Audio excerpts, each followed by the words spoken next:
I think we have heard, first, good morning, good to be with you in this room and in Paris.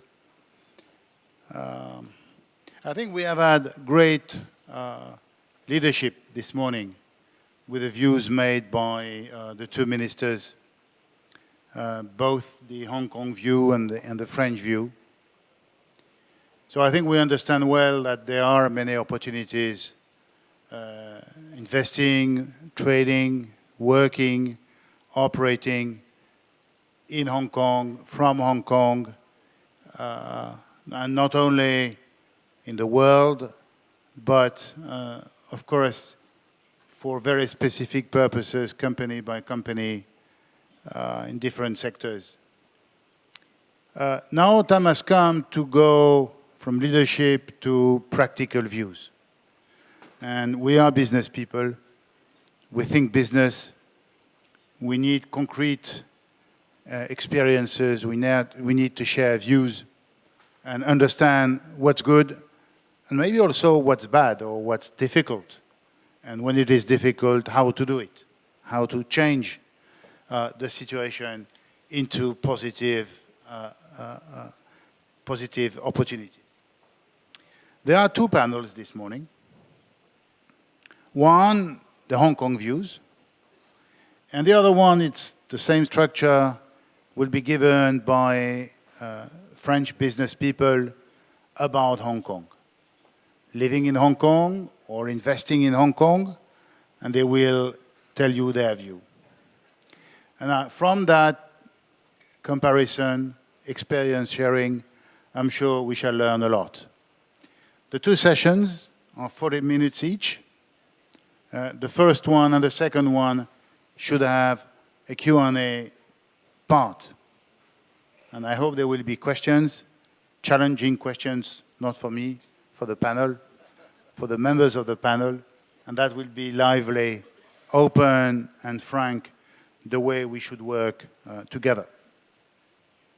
To start with, we have first the view of three panelists who know extremely well Hong Kong. They live in Hong Kong, they have grown their business in Hong Kong. On top of this, which is not damaging, they are successful. But they have a very long and distinguished career in business, and I'm sure that they have gone through many, many different situations, through positive but also difficult situations. And they will explain to us how to manage this. We have three speakers for half an hour, 10 minutes each.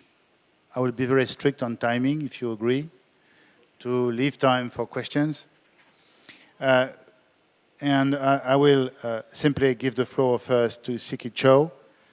K Chow is very well known, I'm sure, by all of you, or most of you. K Chow is the chairman of the Hong Kong Exchange and Clearing. He's in charge of very important financial infrastructure and business. And he's also an unofficial member of the Executive Council of the Hong Kong Special Administration Region. I'm sure that you are going to speak about capital and financial markets, but maybe more broadly, you are going to speak about Hong Kong. Bonjour, Madame, Messieurs. Good morning, ladies and gentlemen. Hong Kong and France has been a very long trading relationship that has helped both sides to grow and prosper. Over that long time, we also have learned to enjoy each other's culture and friendship. Hong Kong was founded for the purpose of facilitating commercial integration between the West and China hundreds of years ago. Throughout our history, we have been one of China's main ports in trade, investment capital, and know-how. They have shaped our history and are now shaping our future. For the past 20 years, Hong Kong has played a vital role helping the mainland's financial market begin the long march of internationalization. In 1993, we welcomed the first list of a mainland company when Qingdao Brewery, the beer company, listed on Hong Kong's stock exchange. Since then, Chinese mainland companies have raised more than $500 billion in our market. They now represent nearly 60% of our market capitalization and 70% of our turnover. Hong Kong's capital market is not for Hong Kong, it is for the whole of China. In addition to becoming a major international capital formation center for mainland companies, Hong Kong also assisted them to reform corporate governance and to adapt international standards. On the other hand, this explosive growth has propelled Hong Kong to be one of the top IPO centers in the world. Hong Kong's capital market has remained in the top 5 globally in terms of IPO funds raised since 2002, continuously for 12 years. We finished second last year, only next to New York. Our successful capital market has now drawn market participants and issuers from all over the world. Today, overseas institutional investors contribute 42% of our total market turnover. And international issuers such as Prada, AIA, Samsonite, and Glencore, French companies such as L'Occitane and Sun Art Retail Group have also chosen to list in Hong Kong. However, China's financial market is changing very rapidly and we have to keep pace. One of the biggest changes affecting China today is the accelerated opening of its capital, financial, and commodity markets. For the last 20 years, China raised funds offshore. Today, as the second largest economy in the world, China is evolving from a capital importer to a capital exporter. Mainland investors want to invest offshore with their renminbi. One major initiative underway is the Shanghai-Hong Kong Stock Connect, which was announced by the Chinese Premier Li Keqiang in April this year, and hopefully will be officially launched in the not-too-distant future. Shanghai-Hong Kong Stock Connect will be a major breakthrough in the opening of China's capital account. For the first time, mainland investors will be able to use their renminbi to trade shares listed in Hong Kong, opening up a vast new pool of liquidity for Hong Kong and international issuers. And at the same time, international investors will have direct access through Hong Kong to shares listed on the Shanghai Stock Exchange. This is similar to building a capital pipeline connecting the Hong Kong and Shanghai capital markets. The scheme will also have an impact on the internationalization of the renminbi. The cross-border currency in the Shanghai-Hong Kong Stock Exchange, the Shanghai-Hong Kong Stock Connect, will always be renminbi. And all renminbi conversions will take place in Hong Kong. It is the first time that renminbi has become an investment currency outside the mainland of China. In this scheme, just like it has throughout history, Hong Kong plays the role of a bridge connecting China and the rest of the world. We have been preparing for mutual market access for several years now by building Hong Kong exchanges into a global exchange group that is vertically integrated and offers multiple asset classes. Hong Kong is evolving into a comprehensive financial service center across equities, fixed incomes, currencies, and commodities. We want to become the first destination of funds flowing out of the mainland, as well as a springboard for international capital wanting to access the mainland market. Another key component of the transformation of Hong Kong exchanges is our acquisition of the London Metal Exchange at the end of 2012. In one transaction, we were able to propel ourselves to a leading position globally in metals trading. More than 80% of the non-ferrous metals trading take place in the LME, with contracts amounting to $14.6 trillion last year, roughly the size of the US economy. We view the LME as much more than a Western metal exchange in London. It is a key that would help unlock mainland China's commodity market. China currently consumes 43% of these commodities in the world. We plan to utilize the LME platform to expand into mainland China and other countries in Asia. This process has already begun. In 2013, we hosted LME Week Asia for the first time in Hong Kong. More than 14,000 people representing metal producers, consumers, traders, mainland exchanges, and LME members from all over the world attended our gala evening. Last month in September, we launched LME Clear, which gives us more flexibility regarding new products and new clearing currencies, including the renminbi. Last week, we announced that 3 metal mini contracts, aluminum, zinc, and copper, will begin trading in Hong Kong on December 1.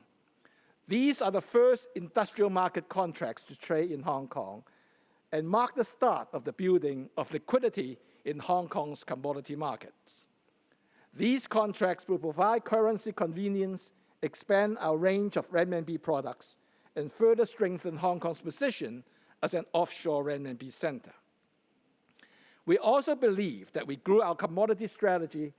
There is potential to use the mutual market access model for Shanghai-Hong Kong Stock Connect and expand it into the commodity space.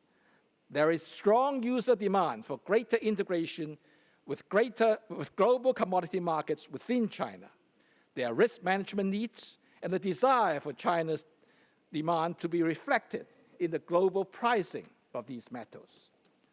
These moves will further enhance our position as the international exchange of choice for China and the China exchange of choice for international participants. There are a number of opportunities for French issuers, investors, brokers, and investment bankers in Hong Kong. Offering shares in Hong Kong allows issuers to tap investors from all over the world. With further development of the Stock Connect, eventually they may also attract investors from the mainland of China. We already see a lot of participation in our market from France.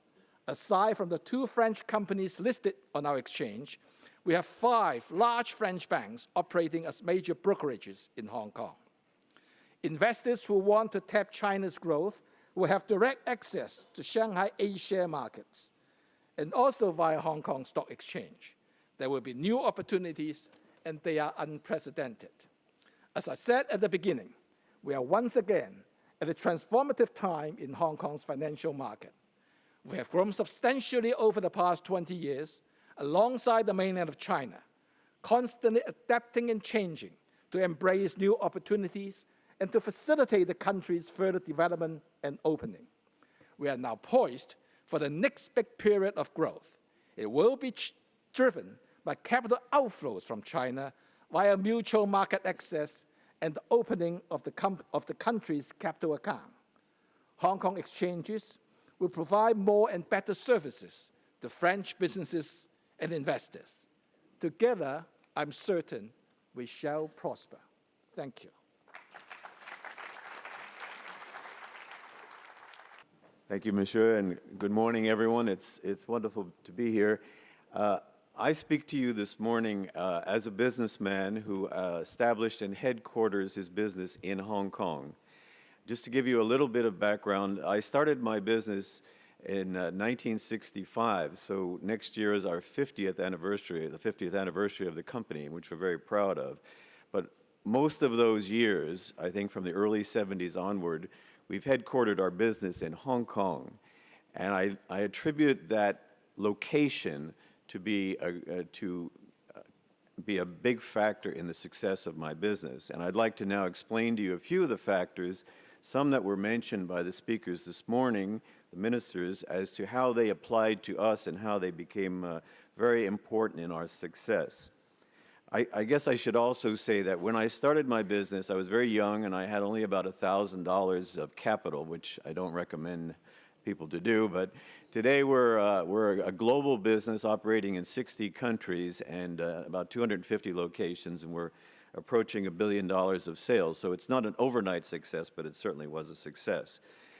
The first thing I would say about Hong Kong in relation to my business is that, as was mentioned, Hong Kong is the most international city I have ever seen. We have opened offices in many countries of the world, many cities of the world, And I've never seen a more business-friendly international city anywhere. We are able to do anything in Hong Kong that any other citizen, regardless of their nationality, can do. And it really makes a big difference when there's not an advantage, a local national advantage. Hong Kong is really nationality blind, and it makes it very easy to do business there. The second, and the other thing I would mention is that in my experience over 50 years of opening offices in different countries of the world, we have run into all kinds of problems. One, of course, is corruption in certain countries. Another one is high taxes that we face in a number of countries, and also very difficult social laws in dealing with staff and that sort of thing in many countries. And so, and also a lot of bureaucracy. None of those things have existed for us in Hong Kong. It is really, it's corruption-free and easy to do business in every single way. So that has made a huge difference in our success by the flexibility with which we can operate there. And I can't stress that enough. The other thing I must stress, and it was just touched on this morning, is the quality of the workforce in Hong Kong. I tell you, we operate a logistics business and warehousing and transportation. So as a result, we hire both blue-collar and white-collar workers in a fair number of people in our organization in Hong Kong. And this is one of the hardest working, most energetic and smart workforces we have anywhere in the world. It is incredible how, I know all Asians are very hardworking generally, but in Hong Kong we find the combination of the factors that English is well understood and spoken, and the fact that people are just so determined to find success really makes it easy for companies to succeed. I would also mention that when I got to Hong Kong, there were only 2 universities there. Today we have about 9. So the population of Hong Kong, there's so much of Mr. Chung's budget goes to education, and the population of Hong Kong is turning out more and more very bright young people to run the place and work for companies going forward. I think that's a huge advantage that Hong Kong has, is the stress they have put on education and hard work. Another point that was mentioned, which I'd like to just reiterate, is that I've always felt that Hong Kong was a place where expertise about China has really developed. A lot of the expertise has come through trial and error, making mistakes and whatever. But the reality is, in Hong Kong, the companies there and the advisors there, the Trade Development Council, and many other chambers of commerce and organizations have really developed a lot of great expertise on how to do business in China. I don't think there's anywhere else outside of China that has that kind of expertise. So companies that are planning to do business in China can really find that, and certainly my company has found it. We operate in China in a number of locations, and I really do stress that the success we've had there is because what we've learned from people who have operated in China, based in Hong Kong. As I say, I started my company in 1965, and we have been able, through our Hong Kong base, to develop operations all over the world. Initially, we built our company around Asia, and that was fairly easy from a Hong Kong base. But eventually, we became a global company, including operations here in France. We have 2 operations in Paris, we're in Lyon, we're in Toulouse and Nice. And our operations here have been very successful. But again, it's from this Hong Kong base where we have been able to build the business. The financial secretary mentioned the issue of tax. This is one of my favorite subjects, actually, because I firmly believe that the low tax system in Hong Kong has allowed us to prosper as a business. He mentioned the number of 15%. It's a flat tax for both personal and corporate, 15 or 16%. And because we have been so successful in making money in Hong Kong, we have been able to retain that money, and that money has been a large part of our investment development of our businesses around the world. This is certainly not the case in many of the other locations we operate from. So having this wonderful ability to generate profits in this location and reinvest them into the company has been a big, big Hong Kong advantage for us. The French involvement in Hong Kong was mentioned this morning in specific terms, but I think French companies will find a very welcoming atmosphere there in terms of all the activities that are there, whether you're exporting to Hong Kong or exporting to China, or whether you want to go over and start your own business there in any way.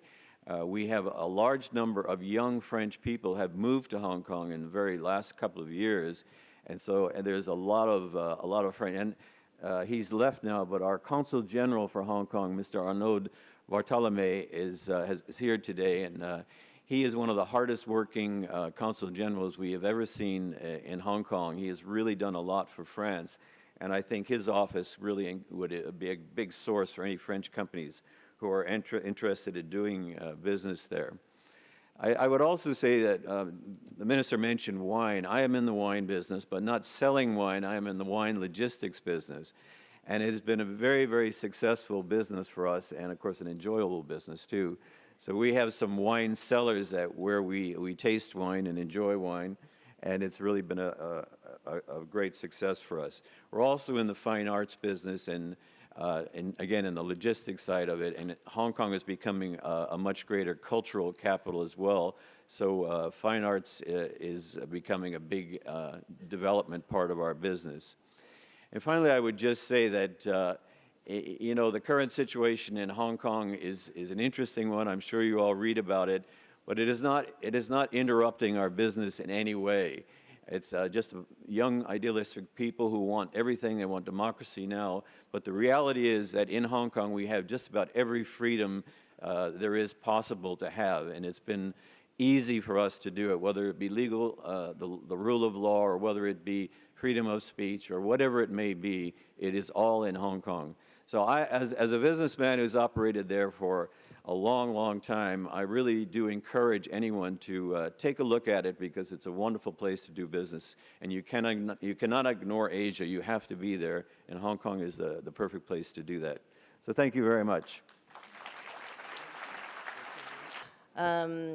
我今天是一 Okay, I'm very special. I represent a Chinese entrepreneur.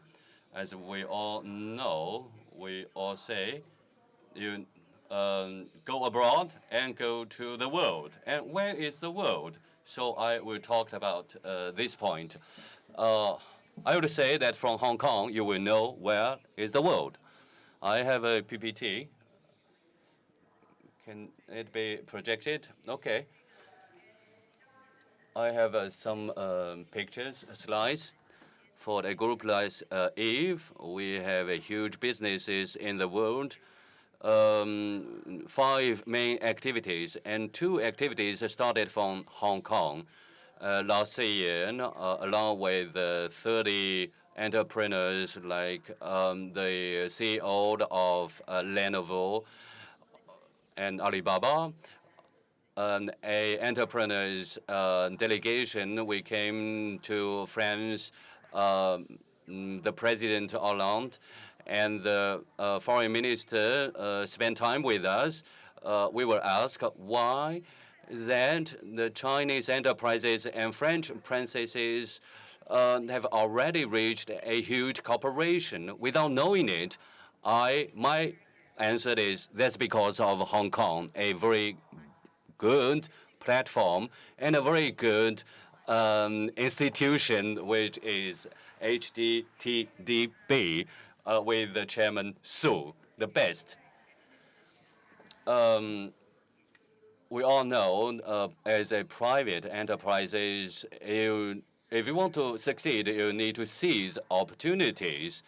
With the evolution of the society, 20 years ago, I seized an opportunity. There is a very interesting story. That's because of the opening up and reform. I was teaching law in a Chinese university, and I started from being a sales in a fashion boutique. Within 10 years, I didn't know Hong Kong Trade Development Bureau Council, and I established 5 handicrafts brands. At that time, I was young. I was in a male's fashion business. How can you reach 15% of market share? My answer is when I, I didn't pay that much attention when I was with my boyfriend. That is to say that I spent a lot of energy in my business. I opened many hundreds of boutiques, and we have a huge development in male's fashion business. At that time, I felt that I have the second opportunity. In a conference, I was with, I met Hong Kong Business Development Council. I was asked if I want to go to Hong Kong to develop, and I heard a speech of the Hong Kong Trade Development Council, and I was quite attracted. I went to Hong Kong and I started the second activity. I had many experiences in this field, but I know that a lot of enterprises want to start the transition, basically meaning through innovation to upgrade. So I decided to set up a platform of design in Hong Kong, and Chinese enterprises can go to Hong Kong through this platform to solve the problems or to find the solutions for design. But where to find designers? I found that a lot of designers abroad, they were not very willing to go to China to serve Chinese enterprises. So I went to a Trade Development Council in Hong Kong, and we got in touch with very famous designers in Hong Kong. And from that, from then, we have already 600 designers in our platform, including these many famous foreign designers. So I would thank Hong Kong Trade Council. I will get these enterprise or this activity listed in Hong Kong in the future, because that is the trend is in the creative industry. And I think if we'll have a very big potential, even surpass our current main business. So some pictures or our platform or scene is a big show that is in Lancaster House, and the Mr. Jack Ma and Liu Chuangzi, they were also models for these shows. There is in China, we call it a space of designers, and including many designers from France. There's another activity. And 60 years ago, we started the business with the help of Business Trade Development Council. Because of long history of China, 10 years ago, as a speaker, I gave a speech in an international conference. At that time, a lot of the people are quite skeptical or were criticizing Chinese enterprises, but we have a tradition of luxury tradition and of refined culture and tradition. We were very civilized and refined people, and that's something we need to cherish. So during the last 10 years, I was doing a lot of things to conserve and to promote the artisans, the artists in the society. I, not like the government to give subsidies, I try to find some solutions for them. I went to remote mountains and I created the creative centers in these areas and remote areas, and they can design, they can make their products. So the main focus is the cultural heritage. This activity, we don't know where to show these results. So we started still in Hong Kong, and now this project we have a lot of sponsorship from very famous enterprises from all over the world. So they can create and they can go abroad. So I'd like to stress those beautiful products, the handicrafts, and the people behind these products, even though they don't have a very solid education, but they have a sense of observation of the future, of the nature.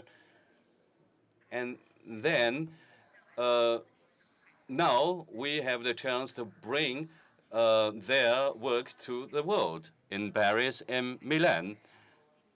And I still want to say today Chinese enterprises develop very well. I think we have still occasions of falling in love again, or falling into marriage again.